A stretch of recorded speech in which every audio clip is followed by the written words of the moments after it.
今日咧，我想同大家討論一宗懷疑涉及校長專業失當嘅事件。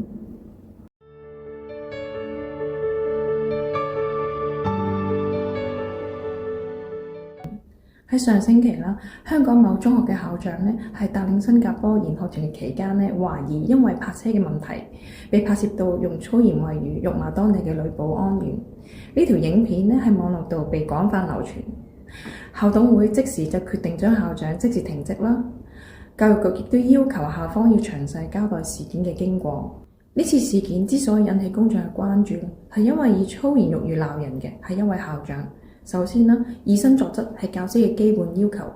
教育局嘅教師專業操守指引都列明咗，老師應該嚴以律己、言行端正，作為學生嘅模範，唔應該做出有損教師專業形象嘅行為嘅。更何況係粗言穢語呢？作為一校之長，更應該係以最佳嘅榜樣示人。教育工作者嘅本分係以學生嘅福祉為首要考慮，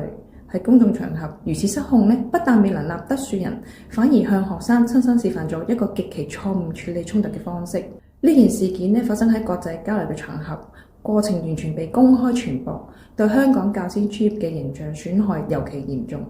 由法律角度而言呢，雖然涉案嘅行為發生喺境外，但根據教育條例第47條，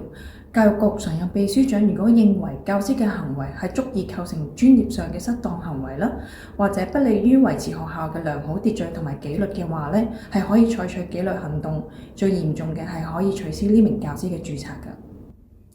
公眾對教師嘅信任係建基於品德，一次嘅嚴重專業失當呢，唔單止令涉事學校蒙羞啦，亦都令到整個教育界付出代價。